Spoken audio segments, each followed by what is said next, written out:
नमस्कार, किसान समाचार में आप सभी का स्वागत है। सबसे पहले मुख्य समाचार। आज प्रधानमंत्री मत्स्य संपदा योजना के 4 वर्ष हुए पूरे। पीएम नरेंद्र मोदी ने 2020 में इसी दिन प्रधानमंत्री मत्स्य संपदा योजना की थी शुरुआत। योजना का मकसद किसानों और मछुआरों की आय को दुगना करना है।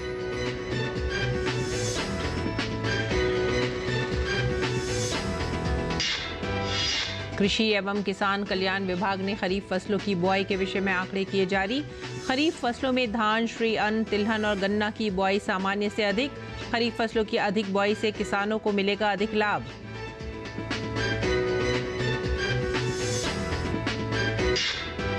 प्रधानमंत्री के आर्थिक सलाहकार परिषद का सर्वेक्षण। गांव और शहरों में प्रति व्यक्ति खर्च में हुई बढ़ोतरी। ग्रामीण इलाकों में मासिक खर्च में औसतन 164% की हुई बढ़ोतरी। वहीं शहरी इलाकों में औसतन मासिक खर्च 146% बढ़ा और लोग स्वास्थ्यवर्धक खाद्य पदार्थों पर कर रहे हैं ज्यादा खर्च।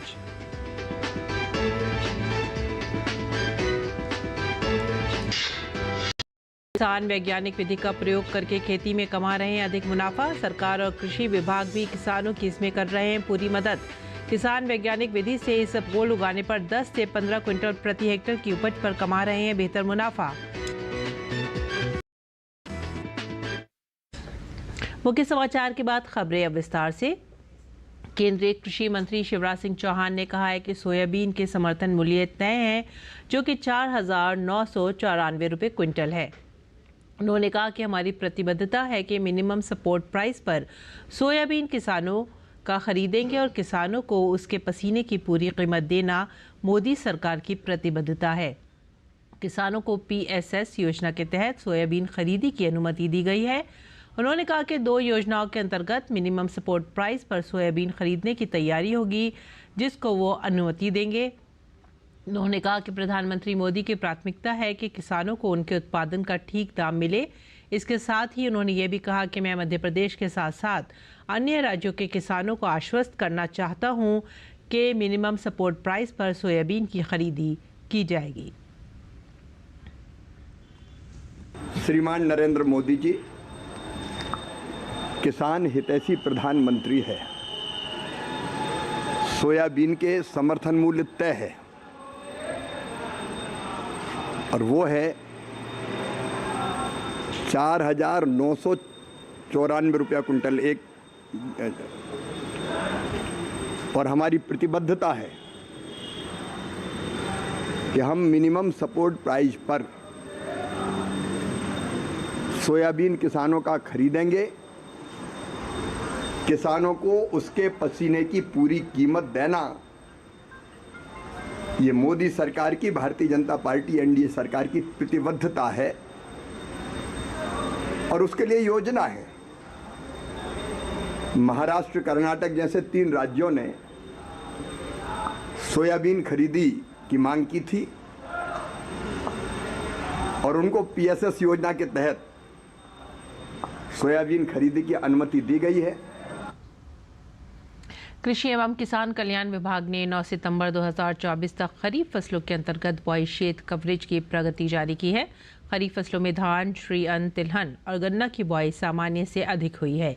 इस वर्ष 409.50 लाख हेक्टेयर में चावल, 126.20 लाख हेक्टेयर में दलहन, 188.72 लाख हेक्टेयर में श्री अन्न, 192.40 लाख हेक्टेयर में तिलहन और 57.68 लाख हेक्टेयर में गन्ने की खेती की गई।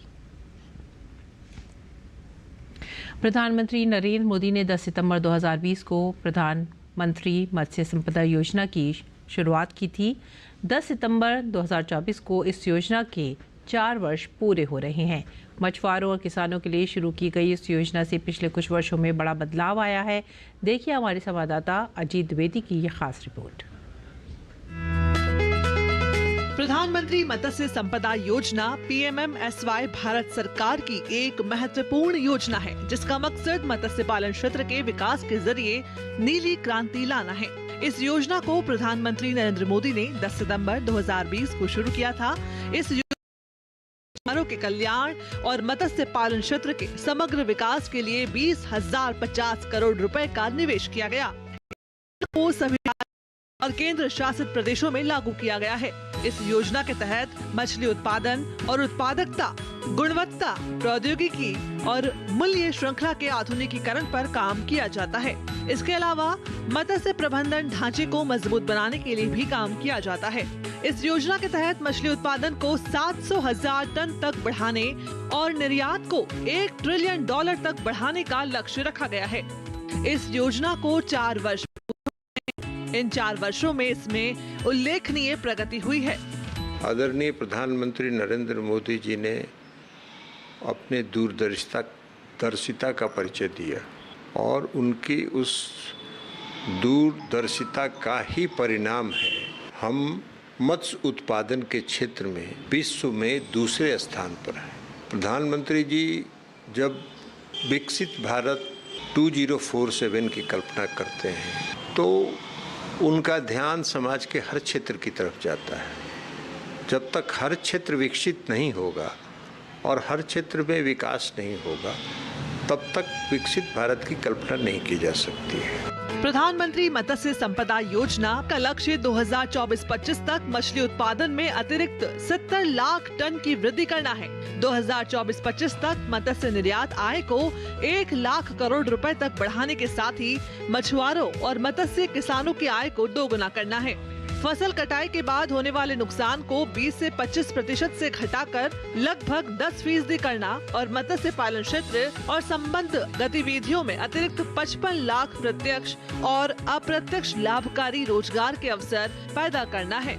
पिछले 4 वर्षों के दौरान मछली उत्पादन में 24% की उल्लेखनीय वृद्धि हुई है। मछली उत्पादन 141.64 लाख टन से बढ़कर 175.35 लाख टन हुआ। कुल मछली उत्पादन का 75% अंतर्देशीय मत्स्य पालन द्वारा योगदान के साथ पिछले 4 वर्षों में अंतर्देशीय मछली उत्पादन में भी 26% की वृद्धि हुई है। वैश्विक चुनौतियों के बावजूद 2019-20 के बाद से मूल्य के संदर्भ में भारतीय समुद्री खाद्य निर्यात में 37% की वृद्धि हुई है।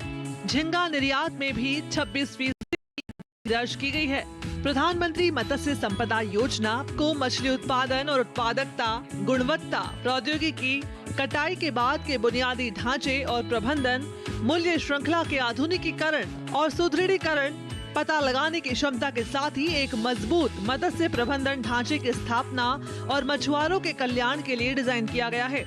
इसके तहत नीली क्रांति योजना की उपलब्धियों को एकीकृत किया गया है। ग्राउंड पर जो मत्स्य विभाग के पदाधिकारी हैं उनके संपर्क में रहते हैं। उस ट्रांसपॉन्डर के माध्यम से आने वाले खतरे की सूचना उनको दी जा सकती कि समुद्र में चक्रवात आने वाला हो या कोई तूफान आने वाला हो, ये सारे निर्देश उनको प्राप्त होते हैं। तो उनकी सुरक्षा को भी प्रधानमंत्री जी ने इस प्रधानमंत्री मत्स्य संपदा योजना के तहत प्रारंभ किया है। इस योजना से एक ओर जहां मछुआरों और किसानों को लाभ मिला है, वहीं दूसरी ओर इस क्षेत्र में प्रत्यक्ष और अप्रत्यक्ष रोजगार सृजन में भी काफी बढ़ोतरी हुई है। मछुआरों के साथ साथ ऐसे किसान जो कि खेती के साथ साथ मछली पालन करते हैं, उनकी भी आय बढ़ाने का इस योजना के माध्यम से प्रयास किया गया है। आंकड़े बताते हैं कि पिछले कुछ सालों में इस योजना ने कई किसानों और मछुआरों का जीवन बदल कर रख दिया है। कैमरामैन शिव के साथ अजीत द्विवेदी, डीडी न्यूज, दिल्ली। प्रधानमंत्री की आर्थिक सलाहकार परिषद ने देश में खाने पीने की वस्तु में प्राथमिकताओं और बीते 10 साल में देश के गांव और शहरों में हो रहे बदलाव पर एक बहुत रोचक अध्ययन प्रकाशित किया है। अध्ययन में कहा गया कि गांवों और शहरों में परिवारों के खर्च में अनाज पर होने वाले खर्च में कमी आ रही है और लोग पोषक तत्वों की तरफ रुझान कर रहे हैं। इसीलिए सरकार को अनाज पर केंद्रित होने वाली नीतियों पर फिर से विचार करना चाहिए। देखिए खास रिपोर्ट। देश में पीने की वस्तुओं के उपभोग को लेकर एक अत्यंत रोचक अध्ययन सामने आया है। प्रधानमंत्री की आर्थिक सलाहकार परिषद ने सरकार के सर्वे का अध्ययन कर राज्यों में पोषण की स्थिति पर एक शोध किया है। शोध में पता चलता है कि भारत के सभी राज्यों में गांव और शहरों में हर महीने प्रति व्यक्ति खर्च में बढ़ोतरी देखी गई है। ग्रामीण इलाकों में मासिक खर्च में बढ़ोतरी औसतन 164% देखी गई है। और शहरों में 146%। सभी राज्यों में देखा गया है कि गांव और शहरों में परिवारों का खाने पीने पर होने वाला खर्च काफी कम हुआ है। यह भी देखने को मिला है कि लोग अनाज पर खर्च कम कर रहे हैं और स्वास्थ्यवर्धक खाद्य पदार्थों पर ज्यादा। लोग दूध, फल और एनिमल प्रोटीन उत्पादों पर ज्यादा खर्च कर रहे हैं और गेहूं चावल पर कम। अच्छी खबर यह भी है कि देश के उत्तर पूर्वी राज्यों में सबसे निचले 20% परिवारों में खाने पीने के स्तर में सुधार देखा गया है। प्रधानमंत्री की आर्थिक सलाहकार परिषद का मानना है कि सरकार की नीतियों का फोकस ज्यादातर अनाज पर ही केंद्रित है, जो किसानों के कल्याण में बहुत ज्यादा भूमिका नहीं निभा रही है, क्योंकि लोगों का खर्च अनाज पर घट रहा है। अध्ययन में ये भी पता चला है कि बेहतर होते हुए बुनियादी ढांचे, स्टोरेज की बेहतर व्यवस्था से फल, दूध और दूध से बने उत्पादों, मछली और मीट की सप्लाई को सुगम बनाने में मदद मिली है। आर्थिक सलाहकार परिषद की सदस्य अर्थशास्त्री शमिका रवि ने अपने एक एक्स पोस्ट में लिखा, अब 90% से अधिक ग्रामीण परिवार और 94% शहरी परिवार पूरे साल ताजे फल खा रहे हैं। पूरे देश में आपूर्ति श्रृंखला के बुनियादी ढांचे और कनेक्टिविटी में प्रगति के कारण उपलब्धता और सामर्थ्य में महत्वपूर्ण सुधार हुआ है। सबसे बड़ा सुधार सबसे गरीब समूहों और सबसे दूर दराज के क्षेत्रों जैसे पूर्वोत्तर राज्यों में हुआ है। दूसरी तरफ परिषद के अध्ययन में यह भी पाया गया है कि लोगों का खर्च प्रोसेस्ड फूड पर ज्यादा बढ़ रहा है। देश के शहरों में ऊपर के 20% परिवारों में लोग पैकेज्ड और प्रोसेस्ड फूड का ज्यादा इस्तेमाल कर रहे हैं। ये नया ट्रेंड एक तरफ फूड प्रोसेसिंग सेक्टर को तो मजबूती प्रदान कर रहा है, लेकिन स्वास्थ्य को लेकर के आशंकाएं भी बढ़ती जा रही हैं। परिषद का मानना है कि प्रोसेस्ड फूड के शरीर पर पड़ने वाले प्रभाव को लेकर अभी और अध्ययन करने की जरूरत है और प्रोसेस्ड फूड में भी पोषण और बेहतर उत्पादों को प्रमोट करने की आवश्यकता है। Bureau report, DD news. किसान आजकल खेती में न केवल वैज्ञानिक विधि का प्रयोग कर रहे हैं, बल्कि लीक से हटकर खेती करने में भी अग्रसर हो रहे हैं। ऐसे में किसान वैज्ञानिक विधि से इसबगोल उगाने पर 10 से 15 क्विंटल प्रति हेक्टेयर की उपज ले सकते हैं, जो बाजार में 12,500 रुपये प्रति क्विंटल के हिसाब से 1,80,000 तक की कीमत पर बिक जाती है। देखते हैं ये रिपोर्ट। भारत में औषधीय फसलों की खेती का चलन तेजी से बढ़ता जा रहा है। किसान अब पारंपरिक फसलों से अधिक मुनाफा कमाने के लिए जड़ी बूटियों की खेती की तरफ रुख कर रहे हैं, जिससे कम मेहनत और कम समय में ही अच्छी आमदनी मिल जाती है। ऐसी ही औषधीय फसलों में शामिल है इसबगोल, जो दिखने में झाड़ी लेकिन पशुओं के चारे के साथ साथ इंसानों की औषधि कर सकती है। किसान चाहे तो दुगना फायदे के लिए पारंपरिक और बागवानी फसलों के साथ इसबगोल की व्यावसायिक खेती का रास्ता भी अपना सकता है। इसबगोल एक औषधीय पौधा है जो दिखता तो बाजरे की फसल की तरह है, लेकिन इसमें गेहूं जैसी बालियां लगती हैं। झाड़ी जैसी दिखने वाली ये औषधीय फसल अच्छी मात्रा में पानी सोखने की क्षमता रखती है। इसबगोल के इस्तेमाल से कई बीमारियों को दूर किया जा सकता है। साथ ही ज्यादातर किसान इसबगोल की पत्तियों को पशु चारे के रूप में भी प्रयोग करते हैं। यही कारण है कि इसबगोल की खेती से किसानों के साथ साथ पशुओं को भी लाभ होगा। इसी के साथ साथ खेती और संसाधनों में भी खास बचत होगी। सही देखभाल के बाद इसबगोल की फसल से 10 से 15 क्विंटल प्रति हेक्टेयर की उपज ले सकते हैं, जो बाजार में 12,500 रुपए प्रति क्विंटल के हिसाब से बिक जाती है। इतना ही नहीं, प्रति हेक्टेयर फसल से करीब 5 क्विंटल पशु चारा यानी भूसी भी निकलती है, जिसकी कीमत 25,000 रुपए प्रति क्विंटल है। इसके अलावा इसबगोल की उपज से निकले बीजों को मुर्गियों के दाने के रूप में भी प्रयोग किया जाता है। यही कारण है कि औषधीय खेती के उद्देश्य से उगाई गई इसबगोल की फसल से अलग अलग रूप में आमदनी मिल जाती है। भारत में इसबगोल की खेती कई दशकों से चली आ रही है। राजस्थान, हरियाणा, पंजाब, गुजरात और मध्य प्रदेश के किसान बड़े पैमाने पर इसबगोल उगा रहे हैं। इसकी खेती के लिए उष्ण जलवायु के साथ साथ सामान्य पीएच वाली उपजाऊ बलुई दोमट मिट्टी सबसे उपयुक्त रहती है। बेहतर उत्पादन लेने के लिए मिट्टी में नमी बनाकर रखना जरूरी होता है। अक्टूबर से नवंबर के बीच का समय इसबगोल की बुआई के लिए सबसे उपयुक्त रहता है। इससे पहले इसकी नर्सरी, बीजों का चयन और खेतों की तैयारी जैसे कृषि कार्य जैविक विधि से किए जाते हैं। कृषि विशेषज्ञों के मुताबिक इसबगोल की खेती से अच्छी आमदनी लेने के लिए वैज्ञानिक तरीके अपनाने चाहिए।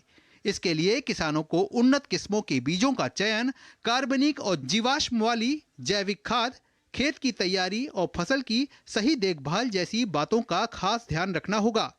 इससे न सिर्फ बेहतर उत्पादन लेने में मदद मिलेगी, बल्कि किसानों को भी उपज के बेहतर दाम मिल पाएंगे। एक अनुमान के मुताबिक ईसबगोल की खेती करने के लिए 10,800 रुपए प्रति हेक्टेयर के हिसाब से लागत आती है। वहीं बाजार में इसकी विभिन्न उपजों को बेचकर आराम से 1,76,600 रुपए प्रति हेक्टेयर के हिसाब से पैसा कमा सकते हैं।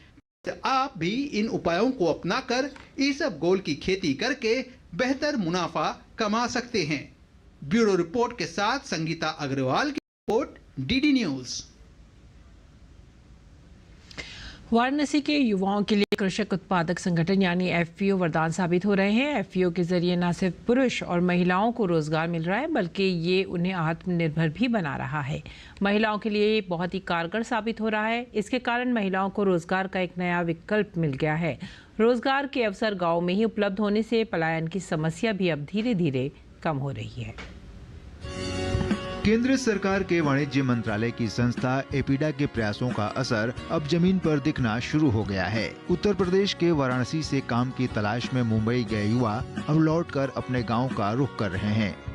वाराणसी जिले के पिंडरा और शाहपुर गांव में बड़ी संख्या में युवा मुंबई से वापस आए हैं और एफपीओ यानी कृषक उत्पादक संगठन के साथ जुड़कर काम कर रहे हैं।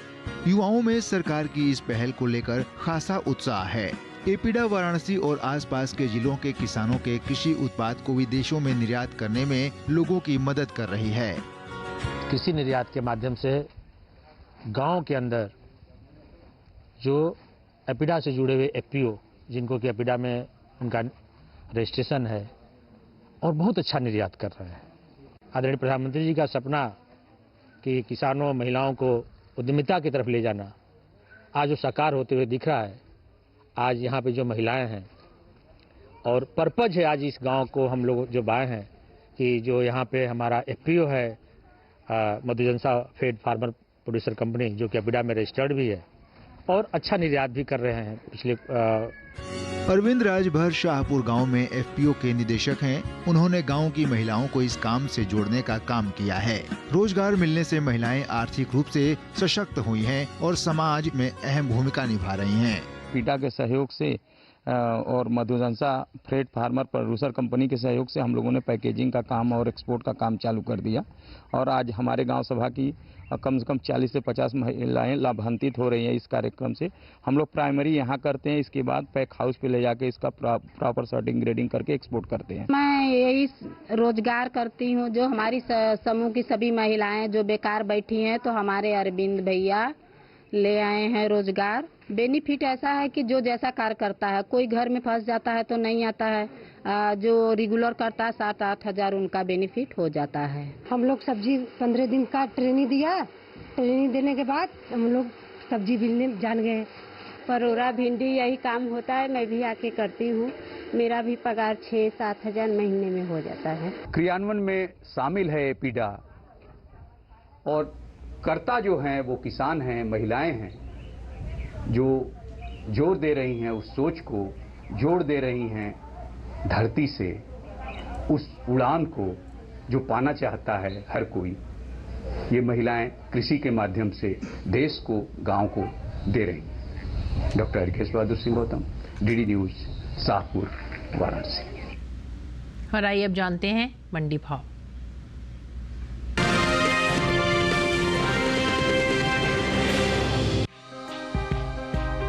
सोमवार को अधिकतर कृषि उपज मंडियों में प्याज की आवक सामान्य देखने को मिली। हाजिर भाव की बात करें तो एगमार्क नेट के मुताबिक देश की अलग अलग मंडियों में प्याज के भाव कुछ इस प्रकार रहे। गुजरात की सूरत मंडी में 7 सितंबर को प्याज का भाव था 3,300 रुपए। 9 सितंबर को इसके भाव में 50 रुपए की गिरावट आई और भाव 3,250 रुपए पर आ गया। हरियाणा की गुरुग्राम मंडी में 7 और 9 सितंबर को प्याज के भाव बिना किसी बदलाव के 3,000 रुपए पर हुए। हिमाचल प्रदेश की शिमला मंडी में 7 सितंबर को प्याज का भाव रहा 4,500 रुपए। 9 सितंबर को इसके सौदों में कोई फेरबदल नहीं हुआ और भाव 4,500 रुपए पर बना रहा। जबकि प्याज की उपज में अहम स्थान वाले राज्य महाराष्ट्र के पुणे मंडी में इस दौरान प्याज के सौदों में नरमी रही। 7 सितंबर को यहां प्याज का भाव था 4,250 रुपए। 9 सितंबर को इसके भाव में 800 रुपए की भारी गिरावट देखने को मिली, जिसके बाद भाव 3,450 रुपए पर आ गया। वही बात राज्य की ही लासलगांव मंडी की करें तो यहाँ सप्ताह के पहले दिन सोमवार को प्याज का भाव रहा 3,600 रुपए। राजस्थान की गोलूवाला मंडी में बीते शनिवार को प्याज का भाव रहा 4,200 रुपए। सोमवार को इसके सौदों में कोई उठापटक देखने को नहीं मिली और भाव 4,200 रुपए पर बना रहा। साल 2022-23 के दौरान घरेलू स्तर पर प्याज की उपज में कमी देखने को मिली है। कृषि मंत्रालय की ओर से बागवानी फसलों के लिए जारी पहले अग्रिम अनुमान के मुताबिक देश में प्याज की उपज बीते साल से 68 लाख टन कम हुई है। साल 2022-23 के दौरान प्याज की कुल उपज 31.01 मिलियन टन रही है, जबकि बीते साल की समान अवधि के दौरान प्याज की पैदावार 31.69 मिलियन टन रही थी।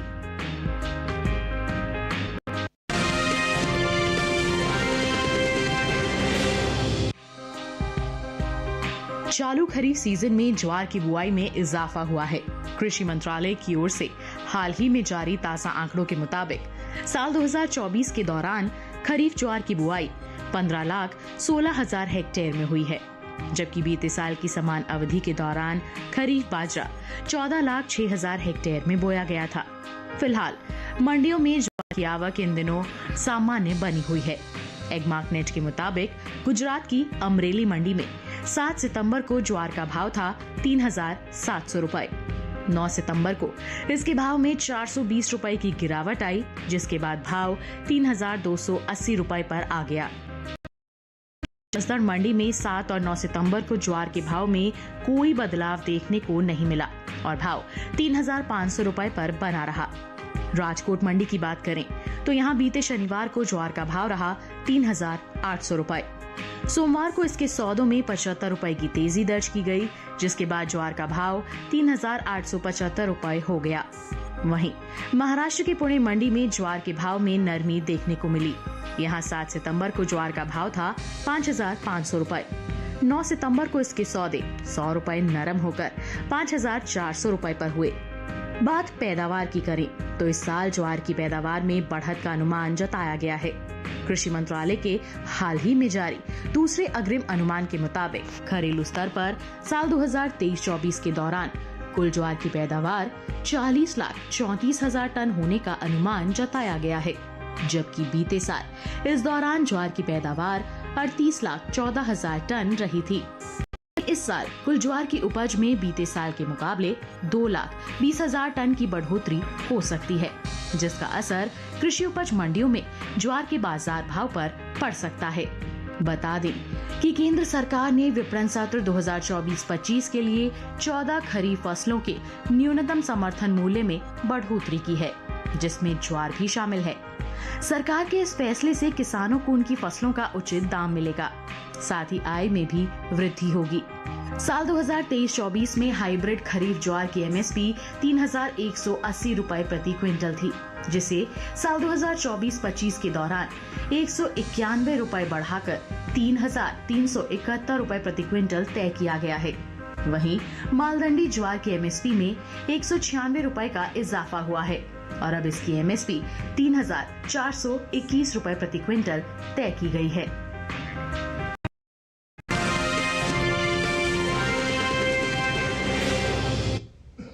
और अब बात करते हैं मौसमी खेती की। किसान इस मौसम में कैसे रखें अपनी खेती का ख्याल, आइए देखते हैं।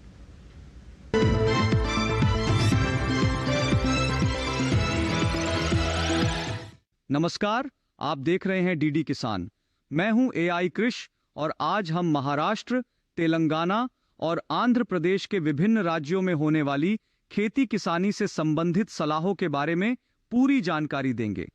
महाराष्ट्र के कोंकण के किसान सभी खेतों और बगीचों में जल निकासी की व्यवस्था कर लें।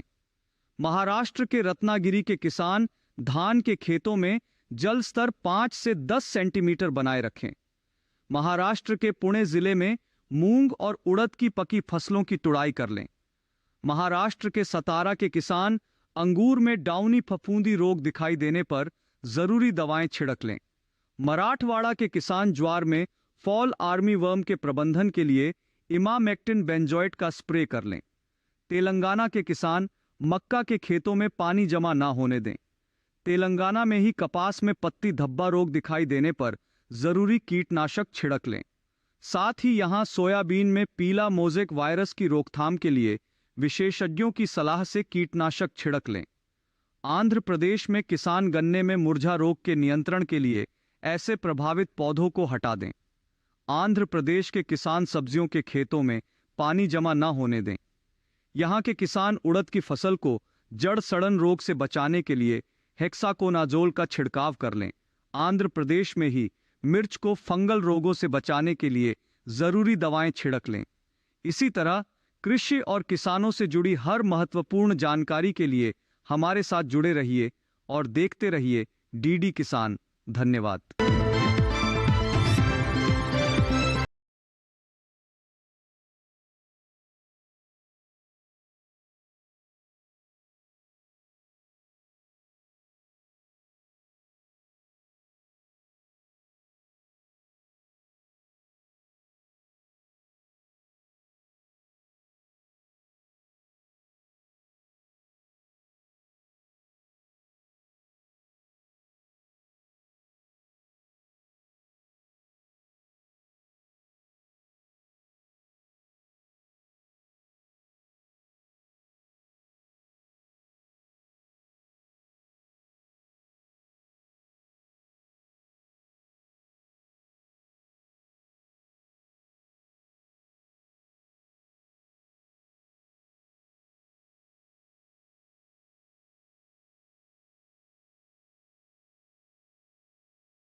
निकालकर मध्य की दूरी अधिक कर देनी चाहिए। साथ ही बढ़ी हुई जड़ों में हल्की निराई गुड़ाई करते रहना चाहिए। रूप से छोटे छोटे कीड़े मकोड़ों का प्रकोप होता है। इसकी रोकथाम के लिए नीम का काढ़ा पंप की मदद से 10 से 15 दिन के अंतराल पर छिड़काव करें। आर्द्र गलन रोग के कारण बीज के अंकुरित होते ही पौधे संक्रमित हो जाते हैं, जिससे तने का निचला भाग जो भूमि की सतह से लगा रहता है सड़ जाता है। फलस्वरूप पौधे वहीं से टूटकर गिर आते हैं। इस रोग की रोकथाम के लिए विशेषज्ञों की सलाह पर बीजोपचार कर ले। गाजर की जड़ों की खुदाई तभी करें जब वे पूरी तरह विकसित हो जाए। खेत में खुदाई के समय पर्याप्त नमी रखें। साथ ही फसलों को सुखाकर उचित स्थान पर भंडारित करें।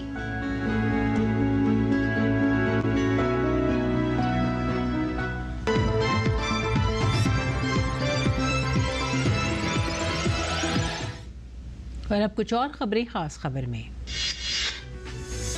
प्रधानमंत्री नरेंद्र मोदी ने आज अनुसंधान नेशनल रिसर्च फाउंडेशन की गवर्निंग बॉडी की पहली बैठक की अध्यक्षता की। अनुसंधान नेशनल रिसर्च फाउंडेशन भारत में रिसर्च और डेवलपमेंट के क्षेत्र में एक महत्वपूर्ण पहल है।